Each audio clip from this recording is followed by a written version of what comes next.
Bana, tovuti mbalimbali za nchini Ghana zimetoa taarifa za fedha ambazo zinadaiwa kulipwa kwa wasanii waliotumbuiza kwenye sherehe ya mmoja bilionea ambaye wanapatikana nchini humo. Huyu jamaa anakwenda kwa jina la Richard Kuwae.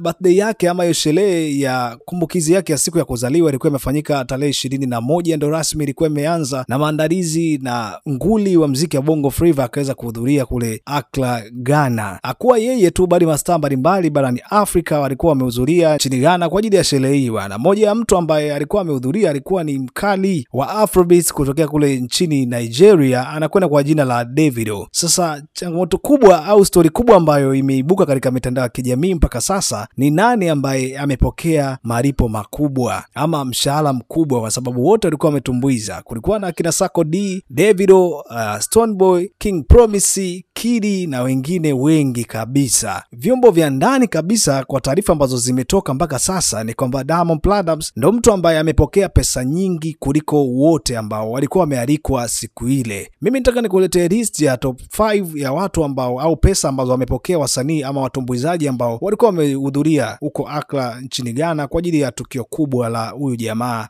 Richard Kuwae. Bana, mtu wa kwanza nitakamweka kwenye list ni King Promise. Huyu alipokea fedha za Kitanzania milioni 319.3. Mtu mwingine ni Stonebwoy.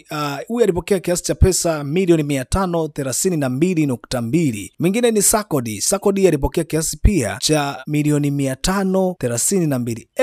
532.2. Davido akaenda kupokea bilioni 1.3. Huyu jamaa alifly kutokea kule Marekani mpaka Accra, Ghana kwa private jet tu bana. Watu wana pesa, wanatumia hela hapa duniani bana. Na nguli wa muziki wa Bongo Flava akaenda kumaliza ile listi kutokana na posti ambazo zimetoka huko nchini Ghana na malipo ambayo yalikuwa yamefanyika.